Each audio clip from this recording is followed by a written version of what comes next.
19 donated $100. Better to live in a desert than with a quarrelsome and nagging wife. Well, just get a good wife.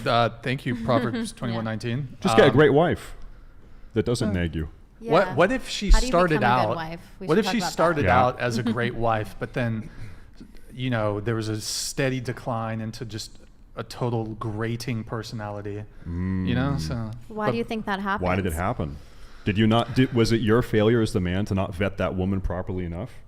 No, because that's the point of the dating process. Or is maybe to you're vet not the providing woman. for her emotionally, and I think. Well, sorry. Go ahead. Continue. maybe you're not fulfilling all the duties that you should be as a husband, and so she feels a lack because of that. No, I don't think so. I think in these situations. Wait, are you single? I think in these situations, the man is never to blame in these. No, I'm kidding. Yeah. I'd say it's hard to attribute who's to blame in these situations, but it's often a complaint that you hear from men about their partner being. You often don't hear women complaining about men being nagging. You hear other complaints, but you don't often hear women complain about men nagging them. Let me give you a situation. Let's say I'm going to make a business, a multi-million-dollar business, and I'm going to go into business with a business partner. It's you, okay? We're making a business. Multi-million-dollar deals are on the table, and we've only known each other for 3 or 4 months. We don't know each other that very well. Yeah. And after 2 or 3 years, I find out that you're a rat scumbag. You've been embezzling money. You've been screwing me over every step of the way. Most people would blame me for not vetting you well enough, and I think that's fair, right? I'd be at fault for not properly, because we got into business pretty on short notice. I think both people would have accountability. I mean, well, obviously you shouldn't you transgressed, right? But right. I didn't do my due diligence in vetting my business partner. Sure. That's how I look at a marriage also, right? I think when I'm looking at, this is my advice to most people, if you want to marry someone, you want to see how they are in the fall, winter, spring, summer. You want to see, do they get seasonal depression? Do they do things that make you uncomfortable? Are they annoying around the house? How are they dressed? There's 10 million different little micro variables you need to vet out, and this is the process of dating. And so part of it is like, well, what if your wife becomes a psycho 5 years into the marriage? Well, I think more often than not, you can vet for that. I think so, and I think people are not approaching dating from that mindset, and I think they probably should.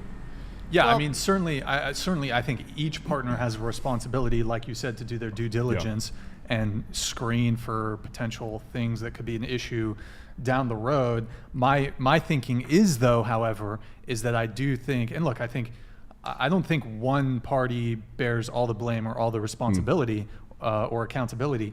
I do think that there's a potential, once you've been put, for example, and I think this is typically when it comes to the women, once you've secured the bag, aka wedding, marriage, it kind of does give an opportunity for potentially either partner to start feeling a little comfortable in that relation, and comfortable in a bad way, So, for example, comfortable disrespecting your partner potentially. So. That's why you need boundaries. Word. Well, I also feel like people just don't know how to date anymore. I think that they don't know how to date or vet or whatever phrase you want to use for it. And I think that people use people, especially in our society right now. Like women oftentimes will use guys for attention or for money or for comfort or whatever it is. And men use women for their bodies and also for comfort. And we have this society that's so conditioned to using people instead of loving people. And if we dated with the mindset, I want to get to know this person, I see their dignity and their value, and I want to see if this person is a potential life partner for me and invest in them, I think that we would have different outcomes. But unfortunately, because of our selfish society, people are dating to use people instead of dating to love them and dating to commit to them long term.